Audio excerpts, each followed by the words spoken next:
Karena saya tuh teringat omongan Habib pernah bilang di telepon, dia bilang katanya, ini kan bukan pengalaman pertama buat kamu katanya, gitu dia bilang gitu. Jadi Oh, kan seolah-olah segampang itu ya? iya gitu.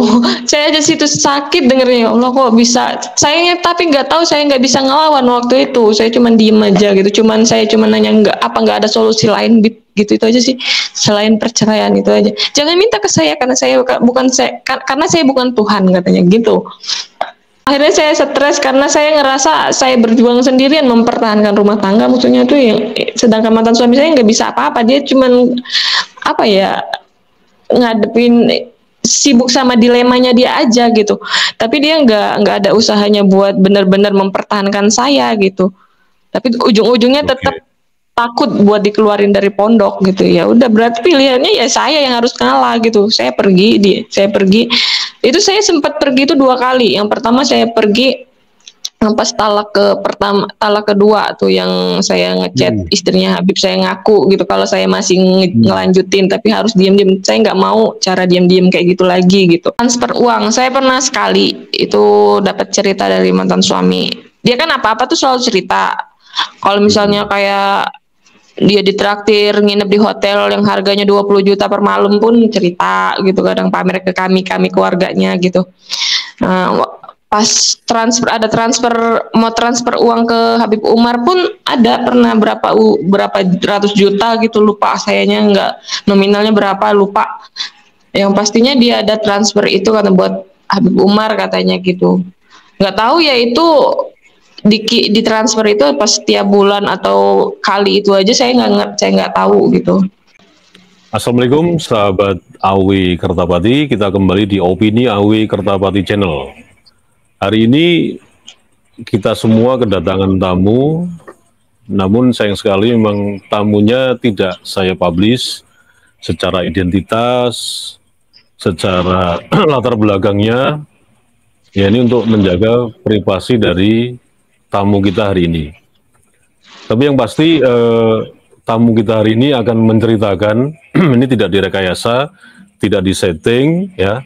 Ini kami atau saya ini hanya mempublish saja bahwa memang selain dalam tanda petik oknum Pak Alwi ini memang membuat ya cerita-cerita khurafat, mendoktrin dan lain sebagainya.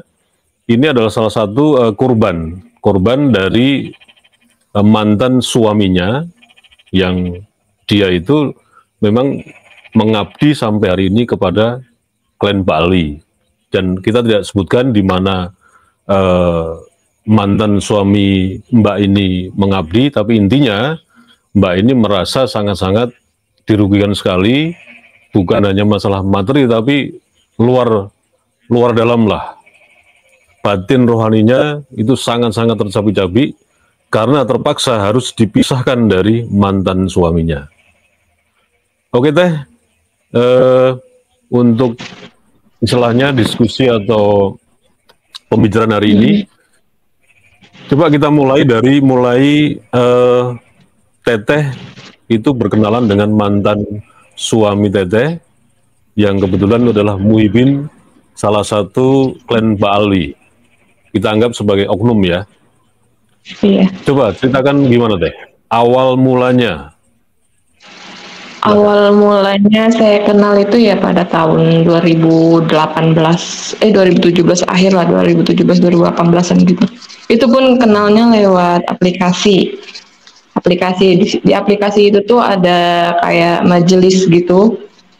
Nah, namanya dulu Majelis Barisan Pecinta Rasulullah gitulah pokoknya. Nah, di situ kami banyak sih, komunitas itu sih banyak dari daerah mana aja gitu, dari Sumatera, Kalimantan, pokoknya banyak lah dari Jawa Timur gitu. Nah, ujung-ujung itu pada disingkat aja ya, saya itu kenal sama dia. Ya kayak abis setelah ada kajian-kajian gitu, kita kan kadang ada forum-forum kayak video call grup gitu sesama temen gitu. Jadi Oh kan ya. kami tuh jadi akrabnya itu lewat dari situ. Nah Oke, udah oke, oke. Singkat cerita aja sih, Ya, ya. saya sama dia itu ya deketnya lewat itu sih. Deket ya karena Oh. ada kayak sering ini apa tuh video call grup gitu. Deket-deket Hmm. terus makin lama itu ya saya kok kayaknya rasa kagum-kagum juga sama sosok beliau gitu kan. Oke. Karena orangnya sih nggak banyak apa ya. Saya ngerasa beda aja, dianya beda dari yang lain, nggak banyak yang kayak apa ya, Nggak aneh-aneh gitu privasinya ya. tuh terlalu dijaga gitu. Iya, pendiam sih Ya. orangnya juga. Oke. Nggak Oke. aneh-aneh, nggak kayak yang lain lah gitu, yang kayak sama cewek ini itu apalagi di aplikasi gitu kan. Ya. Nah, singkat cerita tuh ya deket-deket ya udah beberapa tahun kenal lah. Ya. Uh, Oke. Hmm. ada pembicaraan yang kayak Hmm. karena deket ya. Sebenarnya dia tuh di sana tuh kita tuh deket kayak temen biasa aja sih, nggak yang kayak gimana-gimana. Ada Oke. pembicaraan yang kayak saya tuh dia sering cerita kalau dia juga kan kalau di Hmm. pondok kayak gini kayak gimana, terus ada yang kayak perjodohan juga, soal perjodohan kayak gitu. Oh, itu di dalam Terus di grup itu memang lazim ya, di grup majelis ya, kata majelis ini ya berarti ya. iya, itu majelis-majelis online gitu. Oh, seperti itu. Sebelum ketemu Iya, langsung di darat ya, atau kopdar iya ya. sebelum. Mm-mm. Ya, lanjut, lanjut. Jadi ya singkat cerita aja ya, Hmm. pada kenapa memutuskan buat menikah itu, emang saya dulunya itu kayak karena saya punya problem juga kan, problem masalah pribadi juga yang pernah gagal Hmm. juga sebelumnya. Ya. Terus udah pengen apa ya, pengen memperbaiki diri aja Hmm. gitu. Jadi ya Oke. otomatis kalau orang perempuan kalau udah pernah gagal pasti pengennya nyarinya yang lebih baik lagi lah. Apalagi kalau ngelihat sosok Hmm. sosok yang laki-laki yang dari luarnya kayak Gamis ya. agamis banget, iya. Ya, Terus ya. apalagi di lingkungan di circle yang kayak gitu, ditambah lagi saya kan baru-baru itu yang kayak waktu covid itu yang kayak lebih sibuk ke apa ya, ke internet gitu kan, di media sosial, Ya. lebih sibuk ke media Oke. sosial gitu. Ya, ya. Jadi itu lagi booming-boomingnya kayak hijrah-hijrah gitu loh, hijrah di apalagi di aplikasi Hmm. gitu. Nah terus Momentumnya, ya momentumnya tepat gitu ya. iya benar.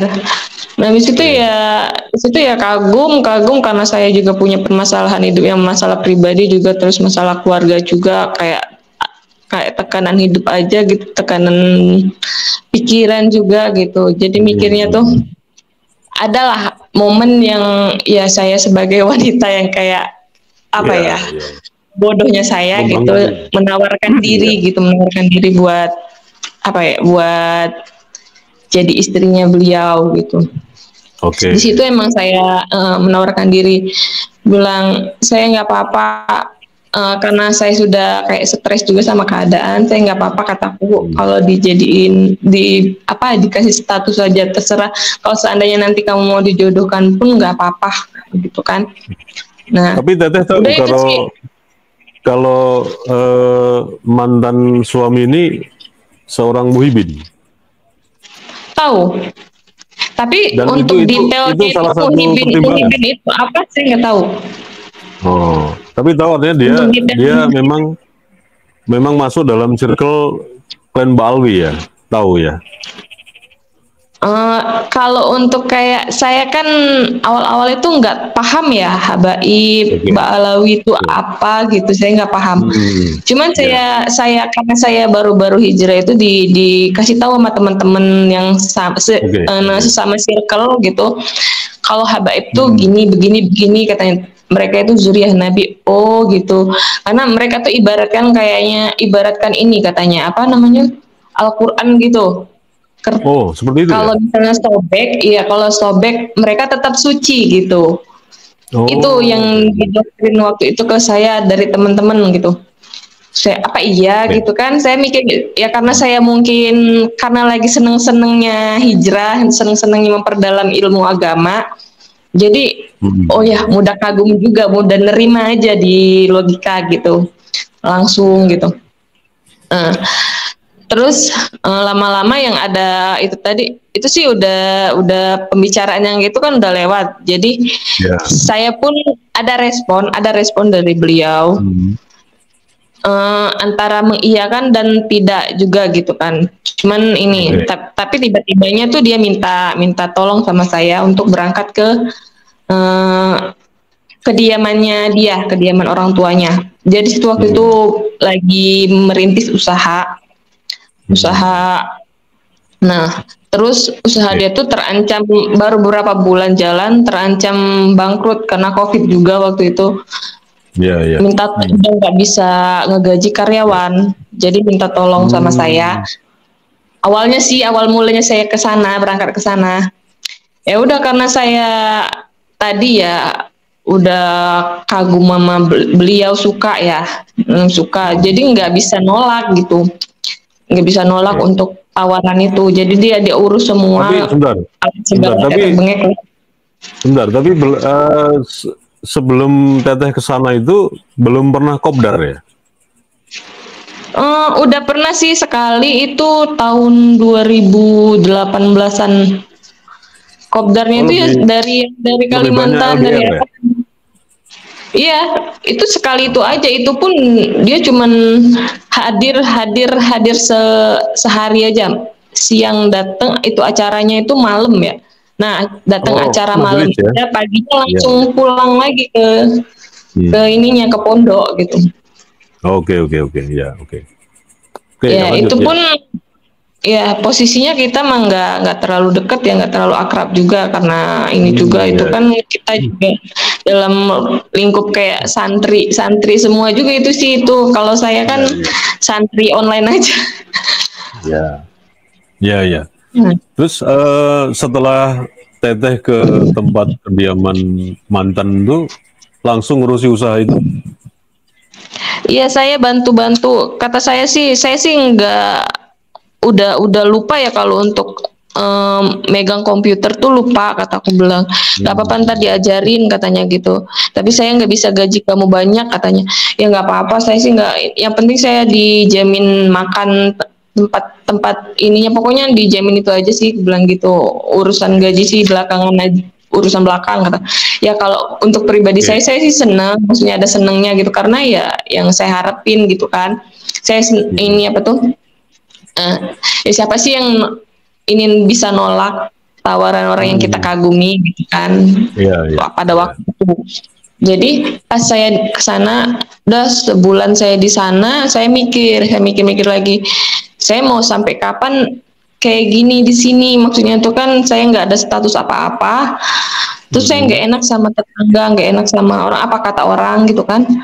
Jadi saya bilang sama dia juga, aku bilang kayaknya saya nggak sanggup deh kalau misalnya seandainya kalau kamu mau nikahin saya dengan cara poligami, saya nggak sanggup. Lah kok berubah pikiran katanya gitu kan. Nggak tahu, saya tahu intinya saya poligami itu mantan Mbak itu udah punya suami ya? Punya istri? Belum karena tapi saya tahu dia pasti bakalan dijodohkan. Oh, seperti itu. Oke. Iya. Tapi bahkan walaupun itu juga dia sih sempet ada deket-deket juga sih, sempet deket-deket sama beberapa perempuan juga gitu. Oh, Teteh tahu itu ya? Tahu semua. Jadi tuh ya, jadi kan saya kan mikirnya gini aja, apa ya, yang namanya jodoh ya. Kalau dia mau deket sebelum nikah ya mau deket sama siapa aja sih terserah gitu. Saya berpikirnya realistis saja gitu. Jadi tapi kalau udah nikah sama saya nggak bisa tolerir gitu. Jadi pas saya udah saya ngomong kayak gitu, aku bilang kalau misalnya kalau kamu mau nikahin saya, kalau untuk dipoligami saya nggak ini kayaknya nggak siap, nggak kuat gitu. Saya tahu kualitas diri saya, aku bilang gitu. Lah kok berubah pikiran katanya gitu. Iya. Terus ya udah kalau misalnya akhirnya ya dia ngambil cuti minta cuti gitu berapa hari, 3 hari kalau nggak salah, langsung pulang, minta tolong sama bapaknya, minta panggilin kiai. Udah berarti saya berpikirnya berarti dia udah apa? nerima syarat saya gitu. Kalau nikah sama saya nggak ada yang namanya poligamian, nggak ada saya yang namanya dimadu-madu Oke. gitu. Tuh, Ya, ya. Oke.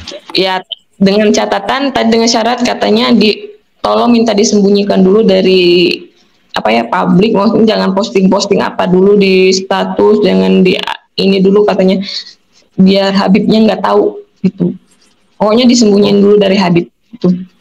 Gitu. oh, jadi Teteh itu nikah secara diam-diam tapi tetap Nggak resmi boleh secara tahu. agama ya? Iya, resmi. Kalau Nikah siri secara gitu agama ya? saya resmi. Iya, karena orang tua, baik orang tua saya sama orang tuanya mantan itu sama-sama tahu. Oh, Bahkan ya ini saudara saya ditelepon, di video call waktu akad. bentar, yang jadi pertanyaan kenapa pernikahan Teteh itu yang sudah disaksikan dua keluarga, meskipun belum ke KUA ini, mantan suami Teteh ini kenapa tidak boleh itu dipublish, apalagi diketahui oleh junjungannya, Pak Alwi itu? Apa alasannya? Saya sih kurang paham karena eh, oh iya, karena beberapa kali dia pernah cerita beberapa kali dia minta nikah. Mhm. Bib, saya mau nikah katanya, minta nikah gitu, tapi selalu dihalangi, selalu nanti, kata Habibnya nanti katanya gitu. Udah berapa kali sih katanya, kamu tuh baru itu temenmu tuh 30 tahun lebih umurnya katanya. Tapi dia belum Oh, iya, menikah sampai iya. sekarang katanya. Sabar dulu, tunggu dulu katanya. Tahan hawa nafsu kamu katanya gitu. Eh ya dari situ aja itu kan Habibnya udah salah. Maksudnya tuh apa ya, orang udah siap nikah gitu. Emang mungkin dianya dari secara namanya laki-laki secara biologis juga kan butuh, cara batinnya juga butuh butuh temen gitu kan. Sebentar, sebentar. Eh, itu informasi dari mantan Teteh itu, sebelum ketemu Teteh itu memang sudah punya niat untuk segera menikah, tapi seperti dihalang-halangi Udah oleh Pak Alwi itu ya. dari tahun 2015-an udah berapa kali dia minta, udah sempat dekat Alasannya apa sama Teh? orang. Alasannya? Alasannya Saya apa? nggak ngerti. Alasannya sih awal ada mantan saya itu bilangnya kan nanti cari rumah susah sekarang. Cari rumah, alasannya nyari rumah, mungkin rumah itu buat biasanya kan kalau misalnya santri hikmah itu abdi itu kalau Oh, habis jadi nikah dinikahkan mantan dia bentar, dikasih. mantan Teteh itu bukan Muhibin yang biasa-biasa saja, tapi seperti kayak asisten pribadi atau orang kepercayaan klien Pak Alwi itu ya. Iya, bisa dikatakan dia Oh, asisten pribadi karena dia oke, oke, oke. yang apa tuh megang semuanya keuangan, terus bahkan kode berangkas saja dia yang tahu gitu. Oke, oke. Eh ya uang yang ratusan juta pun dia yang miliaran bahkan dia yang pegang. Karena saya tuh selalu video callan sama dia kalau lagi dia kadang ngitungin duit, kadang ya itu Tapi itu setelah nikah ya? Setelah nikah ya? setelah nikah. Oke, oke. Ya lanjut. Terus bagaimana itu? Ya setelah nikah ya saya mah LDR sama mantan suami. Dia tuh paling pulangnya tuh seminggu, seminggu paling 2 kali. Itu pun dia kalau pulang itu malam jam 2, pulang lagi ke pondok pagi-pagi habis subuh. Begitu terus setiap ini Oh, selama lebih satu tahun lebih lebih banyak lebih banyak waktunya itu dicurahkan di di pondok ya, pondok. melayani Iya, klien Balwi itu ya. iya benar. Karena dipercaya pegang berangkas, pegang keuangan dan lain sebagainya. Emang Iya benar. tidak sesantai itu, Teh. Kenapa? Maksudnya tidak sesantai itu artinya Enggak, kalau pikiran 24, pikiran itu bisa saya, dikatakan 24 jam. oh begitu ya. Nggak ada istirahatnya. Oh, Sampai terus sampai ya, kurus waktu itu juga. Tapi sempat oke. sih dia minta saran ke saya sebelum kami ketahuan gitu, Mhm, Habibnya mhm. tahu tahu dengan status pernikahan kami. Dia sempat Ya. mantan saya tadi minta saran ke saya. Dia gimana kalau misalnya saya keluar dari pondok katanya gitu. Aku bilang, Pertimbangannya apa? ya Pertimbangannya kenapa keluar? dia itu sih itu tadi, dia itu suka orangnya tuh diem gitu, nggak yang selalu ngeluapin apa yang jadi beban pikirannya dia gitu ke orang yang di sekelilingnya gitu. Oke, ya Tapi saya terus. paham, tapi saya Hmm. paham, saya tahu dia capek, kayaknya capek juga, tanggung jawabnya kan besar gitu kalau di sana. Apalagi dia kan bukan yang hibin yang biasa gitu, bukan santri yang Hmm. biasa. Ya, Ya, dia ya. kan dipercaya megang apalah keuangan apa semua. Terus ya saya cuma ngasih saran, aku bilang ya, minta petunjuk dulu bilang sama Allah, terus minta pendapat sama orang tua kamu. Kalau kalau saya mah Hmm. support aja, kalau kamu mau keluar pondok pun gue bilang gitu. Kalau misalnya Ya, kamu ya. memang siap udah keluar ya kita jalanin, suka duka kita bareng-bareng, gue bilang gitu. Ya udah Oke. nanti saya pikirin, saya ini dulu, saya cari pengganti saya Hmm. dulu katanya gitu. Oh, Tapi jadi nggak ujung-ujungnya jadi nggak keluar jadi ya? sama ketahuan Artinya nggak jadi keluar, tetap tetap nggak bagaimanapun jadi. juga bertahan di pondok itu. Iya, Meskipun secara waktu memang lebih banyak dicurahkan ke pondok daripada ke pondok. teteh ya, sebagai istrinya. Iya, dia bahkan itu waktu nikah sama saya itu mending, masih mending ada Hmm. sering pulang dalam seminggu. Kalau sebelum nikah sama saya dia itu pulang itu paling Lebaran aja kadang nggak pulang, ikut mudik sama Oh, Habibnya. Iya, melayani habaib itu ya. setahun itu bisa 3 kali. Oke, oke. Sampai Terus almarhumah lanjut. ibunya aja sampai sekarat di rumah sakit pun dia Wah. nggak ini, dia saking sibuknya itu nggak dateng gitu, susah susah buat datengnya tuh, nggak tahu kenapa, apa yang dipikirin, apa yang Oh, ada di betul. pikiran dia. Nah terus itu pun diancam dulu sama bapaknya, katanya nggak apa-apa kalau Hmm. kamu nggak bisa pulang katanya, tapi jangan salahkan katanya kalau misalnya ada apa-apa sama ibu kamu katanya. Udah baru dia pulang. Dalam dalam posisi orang tua sakit pun tidak sempat juga nengok orang tua, mantan suami Iya tadi. iya itu makanya saya tuh bingung, bukankah seorang ulama pun kalau misalnya benar-benar ulama gitu kan, guru gitu, dia pasti bakalan kayak Hmm. ini menyuruh santrinya itu mendahulukan orang tuanya dulu, bukan gitu pastinya. Oke, oke, oke, oke. Ya, oke. Hmm. Apalagi dalam Ya, keadaan lanjut. kayak gitu syarat. Nah, Oke. ya itu udah balik ke cerita saya gitu. Pas Hmm. saya setahun, jalan setahun itu eh Habib tahu pernikahan kami, nggak tahu dari siapa, ada yang ngebocorin, Oh, akhirnya tahu. Akhirnya tahu. tahu tahu ketahuan, terus Oke. Ya. dibocorin sama orang nggak tahu Hmm. siapa.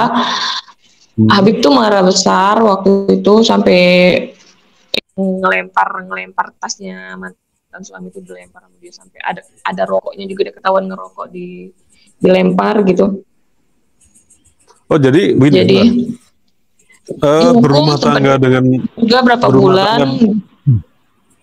Bentar deh. Jadi Kenapa? setelah berumah tangga selama setahun itu, pernikahan Teteh dengan mantan suaminya itu tetap Mm-mm. terbungkus rapi, tidak diketahui oleh habaib itu. Kurang lebih setahun Iya, itu. selama itu sampai lebih, sampai akhirnya apa namanya tuh ada yang ngebocorin. Oke, oke. Nah, marah-marahnya habaib itu kenapa alasannya? Kok sampai istilahnya kan Dia ngerasa apa urgensinya apa sebetulnya? kalau untuk sesuai dengan waktu beliau nelpon saya, Hmm. pengakuannya dia sih katanya dia kecewa karena dibohongin gitu, Hmm. karena merasa Hmm. dibelakangin gitu, kecewanya Nah, karena dia tuh kenapa udah dari dianggap awal kayak anak sendiri. dari awal tidak ngomong aja mantan suami Teteh ke junjungan Saya ini? sering nuntut nuntut ke dia, tapi kan nggak tahu kenapa kayak punya tekanan apa, saya nggak ngerti. Saya Hmm. bilang ke mantan suami, lebih baik kamu jujur aja terus terang ke Habib. Saya kan waktu itu saya pikir husnuzonnya itu saya berprasangka baik banget waktu itu. Saya bilang nggak bakalan mungkin Habib kalau tahu pun bilang bakalan misahin kita, aku bilang gitu. Karena kita udah sah gitu, udah nikah gitu kan. Dia paham itu, aku bilang gitu. Kan nggak mungkin, bilang gitu kan. Ya udah. Iya nanti kan nunggu waktu yang tepat. Saya selalu dijanjiin kayak gitu, nunggu waktu yang tepat karena yang gitu. Ya udah sebagai seorang istri saya ya berusaha buat ya udah kata suami nanti ya nanti. Apa kadang sampai saya tuh hampir pengen nekat, pengen saya sendiri yang ngomong. Tapi saya selalu dilarang, nggak dibolehin dulu. Jangan biar saya aja katanya ngomong katanya gitu. Ntar lancang inilah itulah dia nggak sopan, nggak adab katanya gitu. Tanpa memberikan keterangan pasti mantan suami teteh itu apa alasannya nggak tahu. Yang penting pokoknya ditutupin aja lah pernikahan ini gitu ya. Iya, iya karena itu juga alasannya karena kata Habibnya. Nah, waktu nelpon saya satu jaman tuh. Katanya saya nggak menyarankan buat suami kamu menceraikan kamu katanya gitu. Tapi saya bilang sama dia punya keinginan, saya punya keinginan katanya. Itu istri saya katanya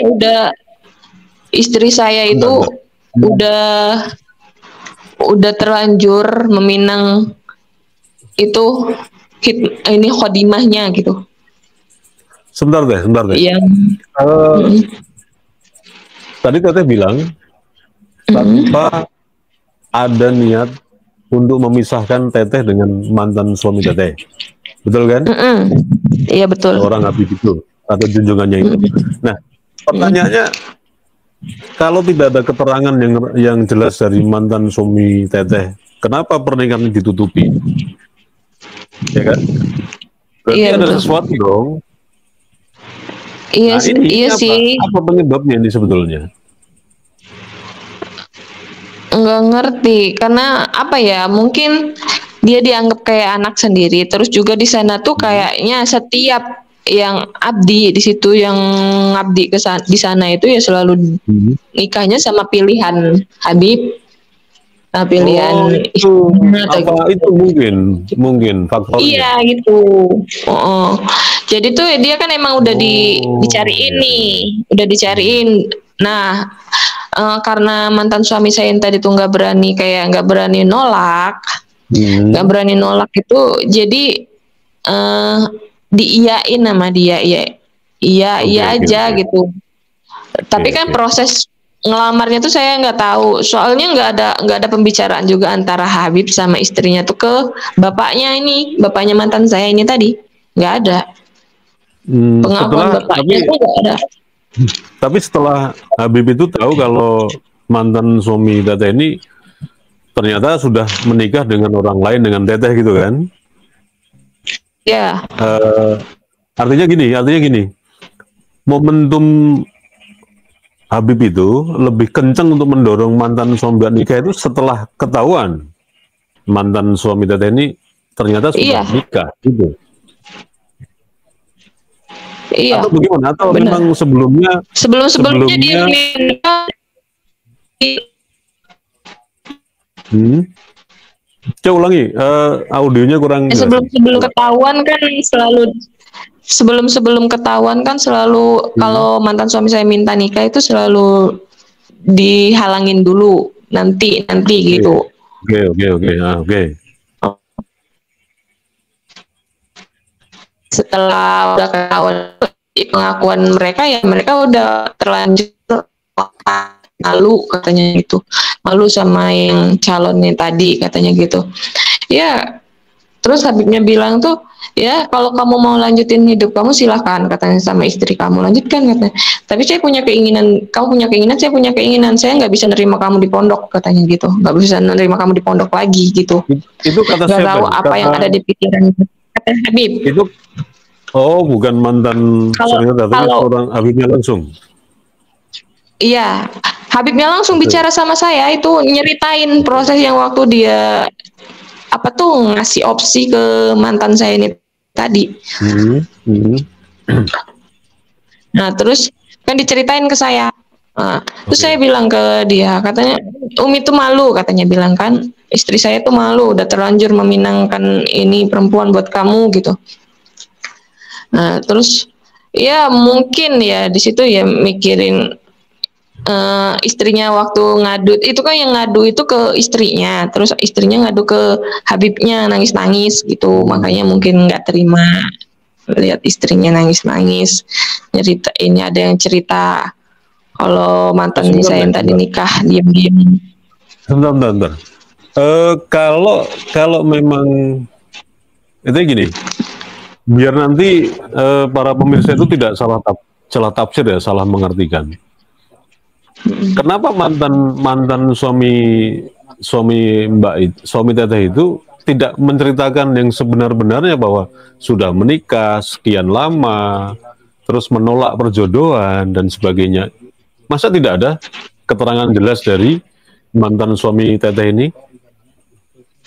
Alasan dia Apa alasan? sih cuman alasan dia sih cuman nggak bisa segampang itu katanya, karena saya tuh beda dari kalau kehidupan saya di pondok itu beda sama orang-orang di luar katanya gitu. Dia Oh, udah kayak mungkin terikat luar dalam istilahnya ya? kayak dibaiat gitu kali ya, dibaiat gitu. Oke. Ya, oke, lanjut. Kita teruskan ke yang tadi. Uh, Setelah terbongkar semuanya pernikahan Teteh dengan mantan suami ini, bagaimana akhirnya reaksi dari Habib suami istri itu? iya, mereka yang ngasih hukuman ini ke mantan suami nggak boleh keluar pondok dulu. Saya sama suami itu dilarang ketemu. Aneh. Orang di Oke. mana-mana kalau mau cerai apalagi suami istri mau pisah gitu kan disatuin gitu. Ini mah nggak dilarang ketemu saya. Walaupun tidak ada kata-kata yang keluar dari kedua orang itu, Habib dan istri itu, kami tidak menganjurkan perceraian gitu, seperti yang tadi Mbak bilang. Iya, Oke, oke, oke. mereka cuma bilangnya tadi kami nggak ini katanya nggak ini. Aku bilang saya kan ngomong apa nggak ada jalan lain Oke, selain oke. dengan jalan perceraian, kata saya bilang. Hmm, ya. Katanya tuh jangan minta ke saya bukan Tuhan katanya gitu. Kamu juga jangan minta ke mantan suami kamu katanya gitu. Lah, gue bilang terus saya mau minta sama siapa? Saya waktu itu ya kayak ngemis-ngemis saja minta solusi sama mereka, tapi saya nggak digubris, saya nggak dikasih Oke. kesempatan. Bahkan sebenarnya ya suami saya, teman Hmm. suami saya itu ya dalam keadaan dilema juga gitu. Ya nggak ada niat juga buat ngelepasin saya, mungkin karena kalau kalau dia emang benar-benar niat, nggak mungkin kami sampai talak 3. Maksudnya tuh kan berulang kali ketemuan diem-diem juga setelah itu gitu. Oh, setelah terbongkar Teteh sudah Mm-mm. menikah dengan mantan Mm-mm. suami Teteh, itu Mm-mm. akhirnya dihukum. Kemudian setelah Mm-mm. itu tetap aja Tetap pertemuan. dia melanggar, dia tetap ketemu ketemu saya diam-diam ngajak teman, yuk Oh, ini oke, dia oke. dia ketemuan di sini katanya gitu, ada di rumah temennya gitu. Ya Ini udah kayak aku kayak bilang gitu. pacaran gitu ya, pacaran diem-diem Iya, ya. ya tapi kan dalam keadaan masa idah kan, suami istri kan masih, maksudnya tuh Oh, masih itu ini. Iya, sudah talak sampai ketiga kali. ya yang pertama sama kedua kan masih ini, masih ketemu Oh, terus. oke, Nah oke, oke. yang pas Oh, ketiga baru pun kedua saya kali tuh, ya. ya Oke. ketiga pun saya nggak bisa mastiin karena itu saya nanya itu posisi saya udah pergi dari sana Sebentar, sebentar, sebentar karena deh. Resminya mantan suami Teteh itu sudah menalak berapa kali? dia tuh kalau untuk ngomong kayak nak bilang talak itu sih nggak ada sih cuman dia bilang Oh, ini nggak bisa kita lanjutin gitu aja, nggak bisa lanjut, kalau kalau kita tetap lanjutin nggak bakalan baik juga, dia bilang gitu, karena oke. katanya aku nggak bakalan selamat dunia akhirat katanya gitu, karena nyakitin hati Habib itu aja sih Oh, awal-awal lebih dia ke, tuh. ke doktrin itu ya. Iya, awalnya Lebih gitu. seperti itu ya. Hmm. Awal alasan pertama kali dia ngobrolin tentang perpisahan itu. Oke, oke. Kemudian setelah Ya itu, kemudian ya saya kan berusaha untuk itu kan saya sebelum itu saya berusaha buat minta solusi. Saya chat lah itu istrinya Habib. Saya minta tolong Mi, gue hmm. bilang gitu. Saya jelasin gini gini gini. Sebenarnya saya masih ketemu, gue bilang masih masih mau lanjutin, saya mau mempertahankan. Saya tahu banget saya pernah gagal, gue bilang gitu. Tapi bukan berarti saya pengen gagal lagi, gue bilang gitu kan.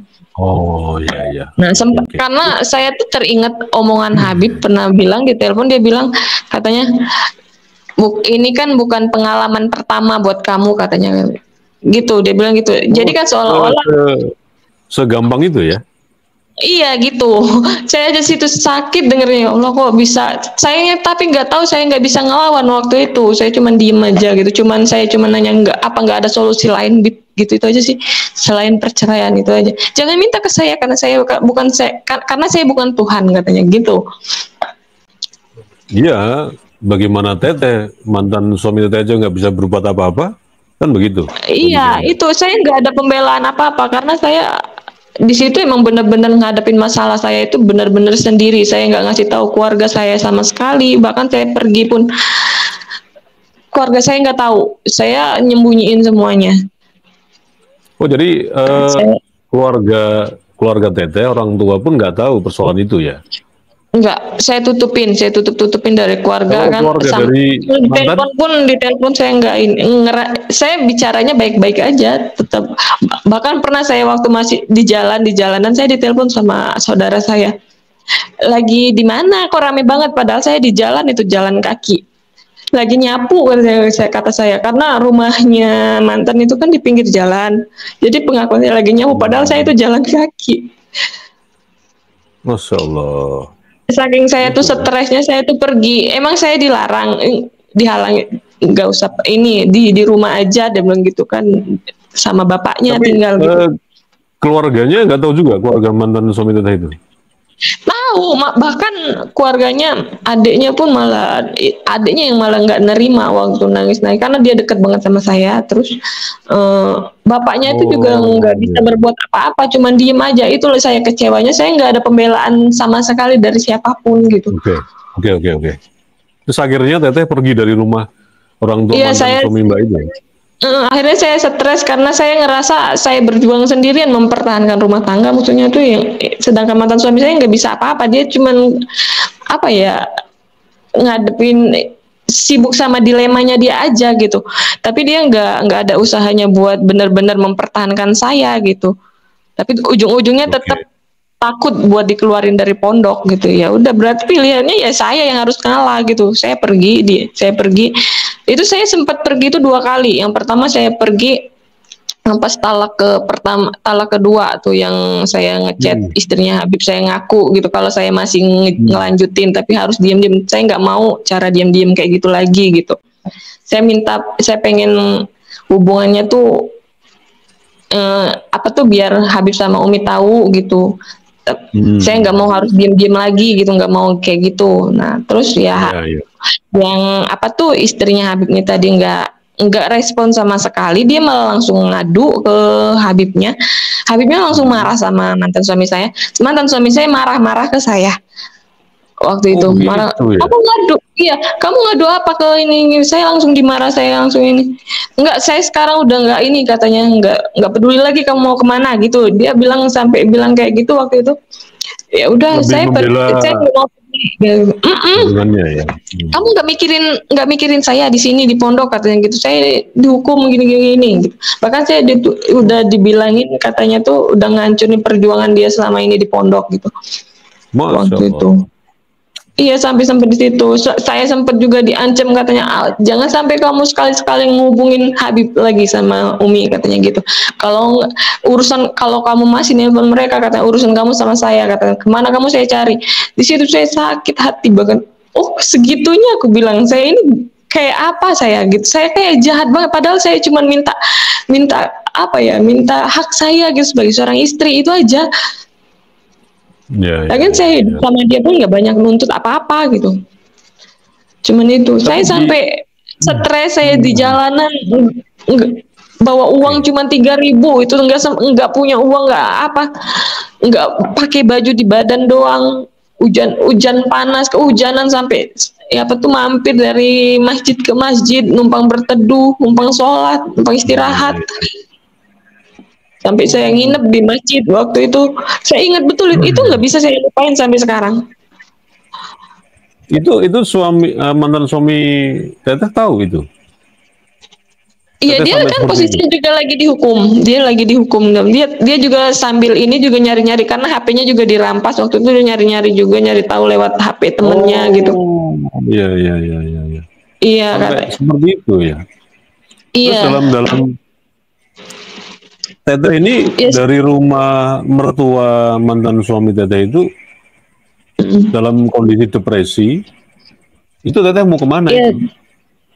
Nggak tahu, pokoknya nggak ada arah tujuan. Saya tuh ya kepikirannya blank aja, pengen pergi aja gitu. Pergi, tapi pas sudah nginep semalam kan di masjid itu saya dikasih tumpangan sama ustadznya gitu, dikasih tempat tidur, apa, guling bantal semua, dikasih makan, dikasih ongkos juga buat saya. Saya sempat cerita juga. Terus di situ kan dekat balai desa. Saya juga sempat ditawarin apa, apa tuh, kontaknya dinas sosial waktu itu, minta perlindungan, kata biar nanti ada bisa ditolong, katanya dibantu, katanya gitu. Apa Teteh mau ke mana, Oke. katanya, apa Mbak mau ke mana gitu. Hmm.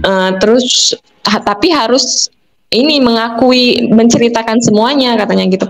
Nah di situ saya Ya, nggak ya. mau, karena saya menceritakan ke mereka pun saya nggak sebut nama, nggak sebut pondoknya, nggak sebut semua. Saya masih menjaga nama baik mereka waktu itu. Oke, oke. Mm-mm. Nah, selama selama Teteh depresi kemudian mau pergi nggak tahu tujuannya kemana itu, yang Teteh tadi bilang mantan suami Teteh dihukum, HP-nya diambil oleh Habib itu. Memang tidak ada usaha mantan suami Teteh itu untuk mungkin lewat HP-nya temen mencari Teteh gitu kan? Nggak ada. Iya, itu ada itu lewat lewat HP teman, terus nanyain ke teman-teman juga, teman-teman saya juga ditanyain. Coba tolong ditanyain di mana, katanya, suruh pulang, katanya, jangan ini, katanya, jangan bikin tambah saya ini, katanya, ribet di sini, katanya gitu. Hasil saya dijemput kan sama temen waktu itu di masjid. Ada temennya juga bilang, Teh, katanya, pulang Oh, aja karena bapaknya jadi jatuh sakit, katanya gitu kan, kepikiran. Udah, karena saya oh kepikiran, iya, sekali iya. saya kesian, saya sempet pulang terus Oh sempat pas pulang akhirnya pulang. Teteh itu pulang. kan saya yang waktu minggat pertama, kata saya tuh. Iya, Nah, iya, iya. pergi pertama kali, terus Hmm. udah beberapa hari, ya udah, saking saya tuh udah sumpek ya, karena biasanya kan Oke. mantan suami saya pulang, itu kan udah nggak Iya. bisa pulang karena dihukum. Saya sumpek, saya ini, saya ditawarin kerja, jadi saya kerja dulu di dekat situ ya, daripada ini, katanya, kerja kerja di situ. Nah, Oke. dia ada sempet ngechat juga malam-malam, katanya, kamu ada di rumah enggak, katanya gitu. Hmm. Terus akhirnya? Ada, aku bilang. Terus katanya tuh, aku mau pulang, katanya, aku lagi nggak enak badan, katanya. Ya udah, pulang ini, dia pulang kan sambil pulang, emang dalam keadaan demam waktu itu dia pulang, Oh. demam. Iya, itu kan jatuhnya juga dalam masa idah ya, yang kedua Oke, kali. oke. Dia pulang, ya pokoknya namanya masih suami istri ya, yang saling sayang gitu ya, kayak biasa lah gitu. Terus dia pulang lagi ke pondok pagi gitu, terus ngechat saya Oh lagi, tidak maafin, lama ya? dia minta, iya, minta, Nengokin enggak bisa, Teteh nggak emang kayak lama? gitu. Kalau itu tuh nggak pernah bisa pulang lama, paling habis subuh tuh langsung pulang gitu. Oke, oke, oke. Jadi Terus dia ngechat bagaimana solusinya? Mungkin ada besoknya solusi itu dari- dia ngechatnya itu ya, minta maaf, katanya, maafin soal semalam, katanya. Ya nggak apa-apa, aku bilang kan, nggak, selama masa, bukan kamu kan lebih paham, aku bilang gitu, selama masa idah kan bukannya saya masih hak kamu gitu, masih istri Iya, iya. kamu, aku bilang gitu. Kamu kapan saja berhak datengin saya, aku bilang gitu, cara kamu, aku bilang gitu. Tapi saya cuma minta kepastian aja, aku bilang gitu. Oke. Kalau misalnya kamu masih mau mempertahankan saya, tolong jangan pernah ada kata-kata pisah atau apa lagi, aku bilang gitu. Hmm. Nah, kalau misalnya ini udah stop, aku bilang gitu, jangan kayak gini terus, aku bilang gitu. Ya udah katanya Oke. gitu. Dia milih buat ngelepasin saya. Ya udah dari situ kan saya juga pikir, ya udah buat apa lagi saya bertahan di sini, karena saya ngerasa ya emang saya emang nggak ada niat dia buat mempertahankan saya gitu. Saya ngerasa waktu itu saya kayak dianggap simpenan banget gitu, kayak saya dianggap pelacur gitu. Hmm. Jadi nggak sampai ngomongnya kayak gitu ke abahnya. Dia Ya, pikir ya, dia ya. ini apa, aku bilang dianggap saya ini apa gitu, cuma ngedatengin saya di saat dia butuh aja gitu. Jadi saya di situ saat itu Ya. saya marah, saya kecewa gitu. Saya pergi, saya mutusin buat ngadem di salah satu kampung santri waktu itu Oh, selama akhirnya satu teteh bulan. pergi. Akhirnya Iya, teteh pergi saya dari pergi. rumah mantan suami teteh. Iya, Tapi saya mantan bawa teteh tahu. koper, saya bawa. Tahu sih itu siapa tuh, mantan mertua yang cerita. Saya Oh, reaksinya pergi. gimana? Reaksi. Waktu itu sih saya nggak bilang saya kemana gitu. Jadi Hmm. mereka tuh nyari nyari terus, mantan suami saya tuh Oke. ngechat terus nyariin terus mana di mana. Karena saya nggak tega, dia sampai ngirimin foto infusan sampai dia sakit gitu kan. Saya nggak tega gitu. Saya nggak mau Oke. dia kepikiran nih. Karena waktu itu saya juga ngerasa bersalah karena itu kan dia juga dihukum gara-gara itu juga saya ngadu kalau masih sama dia gitu.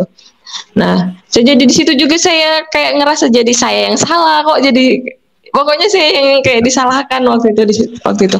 Ya, ya, ya. Jadi iya, saya kasih tahu posisi saya lagi di sini di Hmm. kampus nanti. Oh ya udah, katanya kamu baik-baik aja di sana, katanya suruh belajar.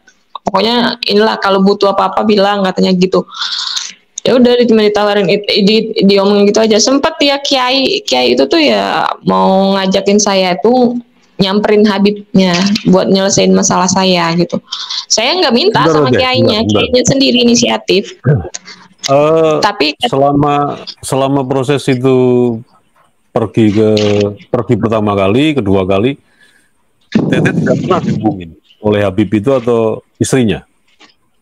enggak, saya cuma sekali itu doang. Ada pernah Oke. dia ngubungin pas saya di kampus di pondok itu Oh, setelah di nggak pondok sempat itu saya ya. angkat. Oke. Nggak saya angkat karena itu dia cuma mau nanyain apa ya. Waktu itu saya ke Semarang gitu, ke Semarang berdua sama mantan suami.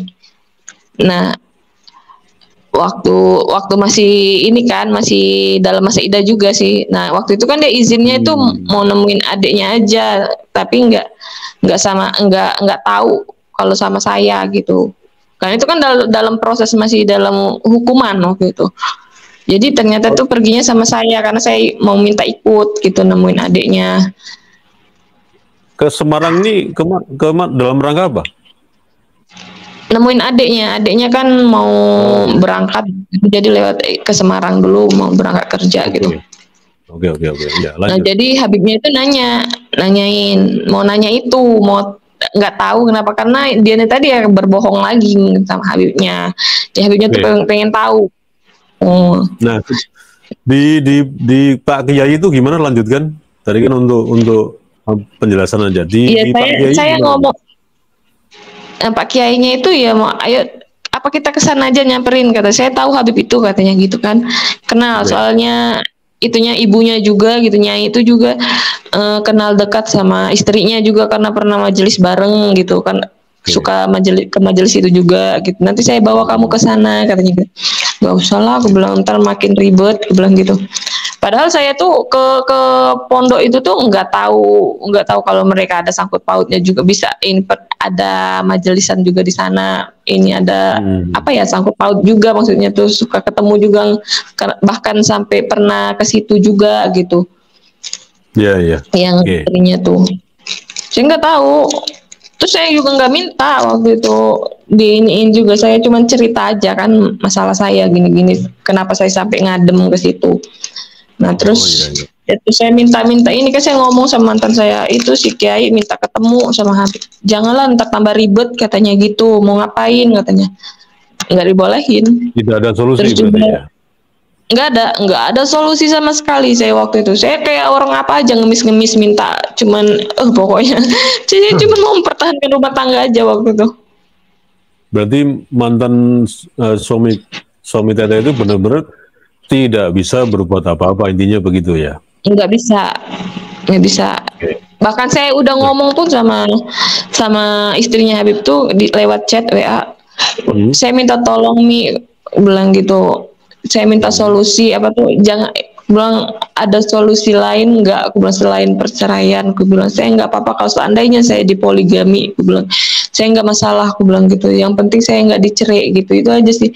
Saya minta minta maksudnya itu ya, Boy itu kan muridnya, dianggap anak sendiri ya, disehatin lah, walaupun itu oke. keputusan ini, seandainya emang benar ini keputusan pasti deal dari mantan saya ini tadi, mereka kan yang udah nganggap mereka anak anak sendiri gitu ya, dinasehatin maksudnya tuh kayak gimana sih, cari solusi biar misal biar ini mantan saya ini tadi nggak nyeriin saya gitu waktu itu. Oke, Tapi itu nggak ada respon sama sekali. ya, ya. Pertimbangannya kenapa Teteh kok bicara soal poligami ke Umi, istrinya Habib itu? Karena saya udah nggak ada solusi lain, nggak tahu. Saya udah nggak mau, saya nggak mau pisah, intinya itu aja, saya nggak mau cerai. Oh, karena tadi dibilang ada udah dijodohkan tadi ya. Iya, karena udah dijodohin tadi sama, udah terlanjur meminang gitu katanya. Nanti katanya Oke, tuh oke. ini nanti untuk proses, kalau kalian emang udah bener, udah selesai, katanya udah selesai, kami bakalan mau ngelanjutin prosesnya. Sampai Habib tuh bilang kayak gitu ke saya. Katanya saya bakalan sama istri saya bakalan bakalan terus terang sama keluarga perempuan si tunangannya ini, katanya tuh ntar, katanya tuh mau terus terang kalau bahwa si mantan suami kamu ini tadi udah duda. Kalau untuk urusan dia keluarganya nerima atau enggak itu urusan mereka, katanya gitu. Nah, tapi saya rasa mereka nggak keberatan karena ini si mantan kamu ini cuma punya adik sama bapaknya aja gitu. Nah, itu pun udah kayak udah bikin saya tuh kayak gimana, udah mastiin kalau emang benar-benar saya itu memang bakalan dipisahin gitu aja. Oh, oke, oke. Jadi memang bener-bener Teteh ini udah nggak dianggap aja lah pokoknya, intinya gitu ya. Enggak, bahkan saya enggak dikasih kesempatan sama sekali. Teteh pernah nggak berusaha untuk datang ke pondok itu?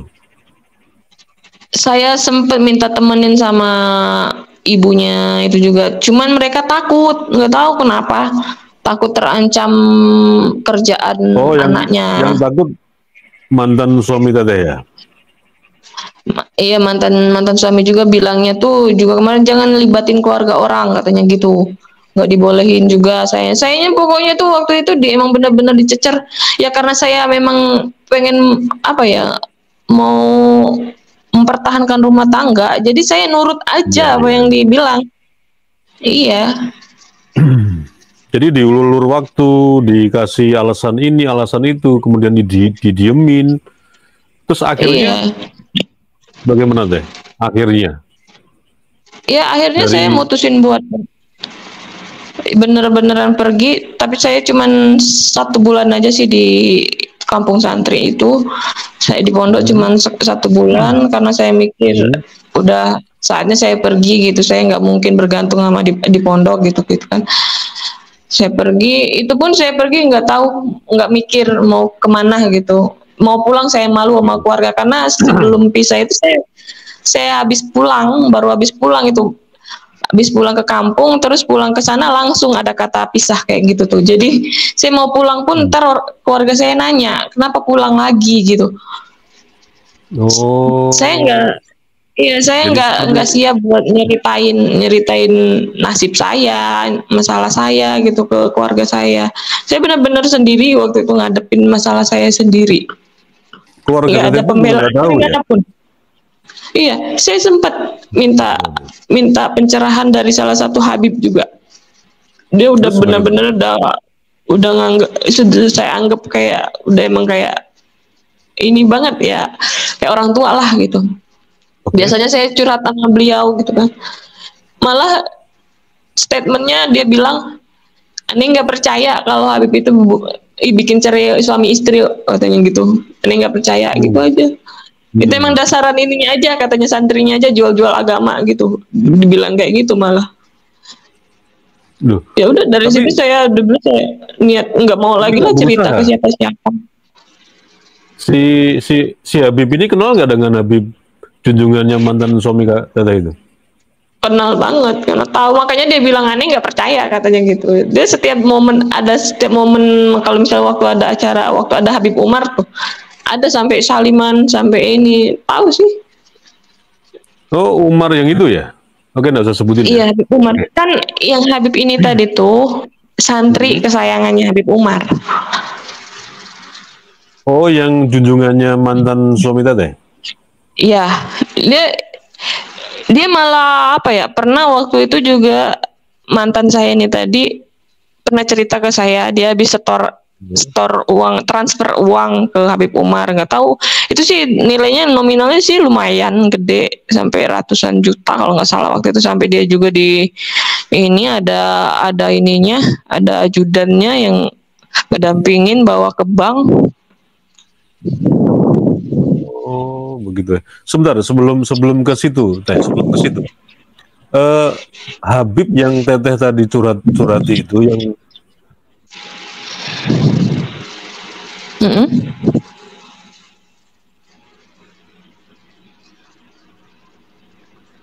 Teteh anggap, saya ulangi ya. Eh, Teteh tadi kan cerita ada Habib yang Teteh percaya sebagai ya seperti orang tua lah. Teteh curhatin Mm-mm. segala macam. Si Habib itu kan kenal dengan junjungannya mantan suami Teteh. Emang tidak ada usaha untuk menghubungi atau membuat solusi atau gimana? Enggak, enggak, justru justru itu tadi dia langsung mematahkan cerita saya dengan statement itu tadi. Padahal saya itu cuma minta pencerahan biar saya tuh tenang gitu. Tapi Ya. kenyataannya dia malah langsung bilang dengan matain, aneh nggak percaya kalau Habib itu apa tuh katanya tuh bisa bikin suami istri bercerai gitu. Itu aja.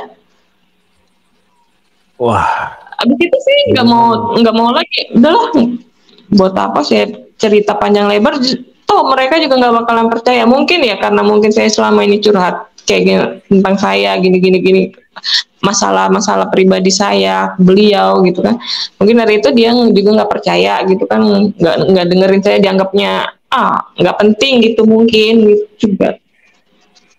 Nah, oke. Berarti memang kayaknya mereka memang komplotan itu. Oke. Eh, apa pesan Teteh dari yang Teteh alami sendiri dengan mantan suami, yang suami Teteh itu memang benar-benar mengabdi habis-habisan, bahkan waktu tidak bisa untuk keluarga, apalagi orang tua, sampai akhirnya Mm-mm. dipisahkan seperti ini. Ini sebelum sampai ke yang kedua ada yang saya tanyakan juga. Pesan Teteh bagaimana nih buat ya mungkin para pemirsa yang sekali lagi ini bukan bukan settingan ya, ini bukan settingan. Teteh ini benar-benar mengalami peristiwa seperti itu, dan kami atau saya itu tidak berusaha untuk mengejustifikasi bahwa ini adalah kesalahan dari seorang Habib. Ini hanya Teteh menceritakan apa adanya, terserah nanti sahabat-sahabat semua atau pemirsa yang melihat video ini bisa menyimpulkan. Kami hanya berusaha bagaimana peristiwa ini dialami juga mungkin oleh sahabat-sahabat semua di luar sana. Ini tidak terkait dengan nasab ya, tidak. Tapi sekali lagi, ini hanya sebagai salah satu histori saudara-saudara kita yang diperlakukan tidak adil oleh seorang yang mengaku ulama, apalagi mengaku sebagai cucu Nabi. Nah, pesan Teteh apa kira-kira? Pesan saya sih, ya intinya sih jangan mudah kagum aja sama orang yang berbalut agama, yang agamis banget, maksudnya kayak mereka berjubah atau bersorban, berimamah gitu. Oke, oke. Karena itu semua juga nggak menjamin gitu, nggak menjamin mereka bisa memanusiakan manusia, nggak menjamin juga mereka benar-benar menjalani syariat Islam. Mereka ya mungkin mengakunya selama ini mengaku cinta Nabi Muhammad, tapi pada dasarnya yang mereka jalanin nggak sesuai dengan apa yang mereka ucapkan. Nggak, mereka nggak memfoto dengan apa. Iya. Terus gini deh, setelah udah semuanya closing, Teteh udah ditalak 3, ya kan? Nah, trek ini gimana kabarnya mantan suami Teteh ini? Akhirnya, apakah jadi menikahi perempuan yang itu menjadi pilihan junjungan mantan Teteh ini? Udah sih, udah sebulanan kalau nggak salah. Oh, jadi akhirnya menikah? Iya, dinikahkan. Baru-baru ini sih. Dinikahkan sama itu ya, sama sesama itu abdi, sama ngabdi di sana. Tapi dia yang perempuan yang dibagi, yang ininya yang apa tuh khusus buat istrinya gitu, buat anak-anak perempuannya. Luar biasa ya. Oke. Ya udah, berarti udah kesampaian kan, maksudnya tuh keinginan mereka, apa yang mereka inginkan udah kesampaian, udah puas, maksudnya udah selama yang mereka menjaga nama baik mereka, menutupi semuanya kan udah nih. Sekarang giliran saya yang speak up gitu. Oke. Ya. Oke, Teh. Tadi ada cuplikan omongan mengenai transfer uang. Ini seperti apa? Coba Teteh sedikit ceritakan.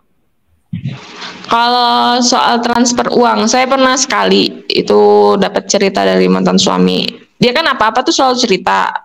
Kalau misalnya kayak dia ditraktir nginep di hotel yang harganya 20 juta per malam pun cerita gitu, kadang pamer ke kami keluarganya gitu. Pas ada transfer, mau transfer uang ke Habib Umar pun ada pernah berapa ratus juta gitu, lupa sayanya, nggak nominalnya berapa, lupa. Yang pastinya dia ada transfer itu karena buat Habib Umar katanya gitu. Nggak tahu ya itu di transfer itu pas setiap bulan atau kali itu aja, saya nggak tahu gitu. Cuman saya tahu waktu sekali itu saya tahu gitu, suami cerita, mantan suami itu. Oh, jadi mungkin itu salah satu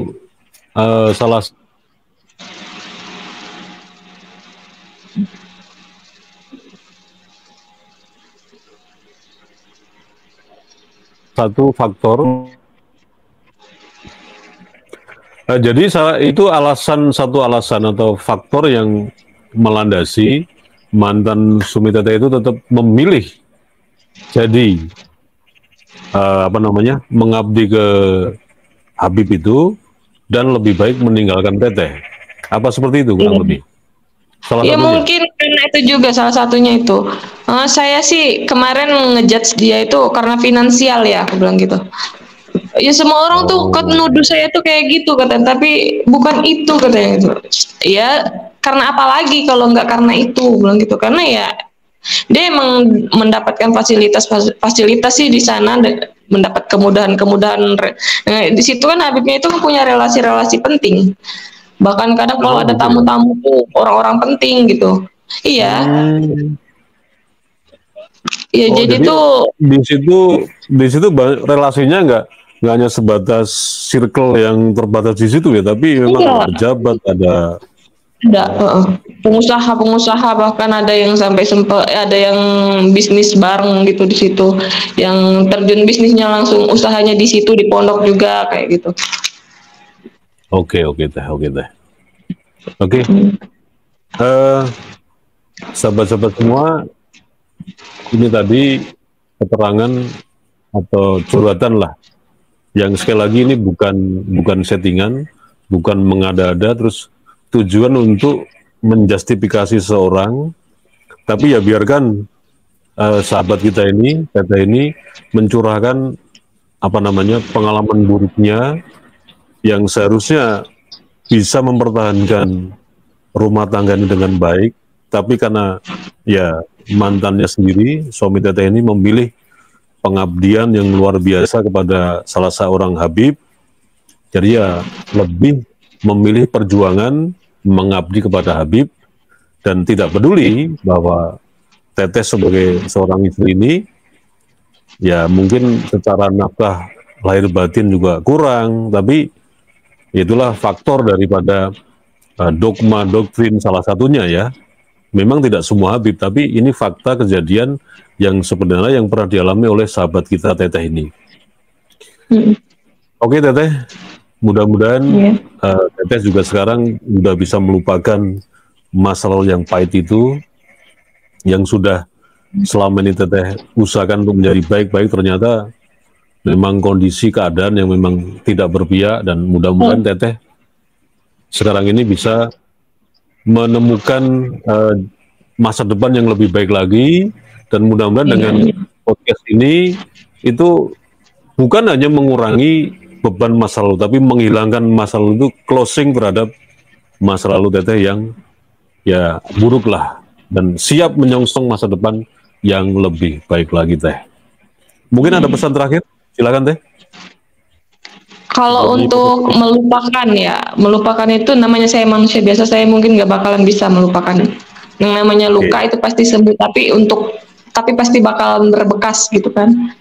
Karena setiap ini yang kena itu mental saya, bukan cuman sekedar apa gitu. Mental saya yang sampai saya harus jauh menyembunyiin diri saya dari keluarga saya gitu. Karena saya malu sama keluarga juga. Saya nggak berani pulang, saya harus hidup di luntang-lantung di jalanan, hidup dari belas kasihan orang gitu. Sampai saya juga terpaksa harus ya memilih untuk menikah lagi, memutuskan untuk nikah lagi, untuk cuman bertahan hidup dengan untuk bertahan waras, menjaga kewarasan aja gitu waktu itu. Oke. Ya. Oke. Ya, saya kira teman-teman yang melihat video ini, sekali lagi sahabat semuanya, silakan menyimpulkan ini fakta, ini yang terjadi, yang dialami oleh sahabat kita sendiri, dan ini mudah-mudahan juga teman-teman semua, sahabat-sahabat semua tidak gampang lagi tergiur yang namanya casing agamis. Itu juga tidak bisa menjamin masa depan kita itu lebih baik lagi. Oke Teteh, terima kasih banyak podcast malam ini. Ya sekali lagi ini mudah-mudahan Teteh bisa lebih baik lagi ke depan. Amin. Ya. Oke, sahabat AW Kertapati, saya kira cukup sekian. Nanti ada informasi yang lebih penting lagi, secepatnya akan saya kabarkan. Wassalamualaikum warahmatullahi wabarakatuh.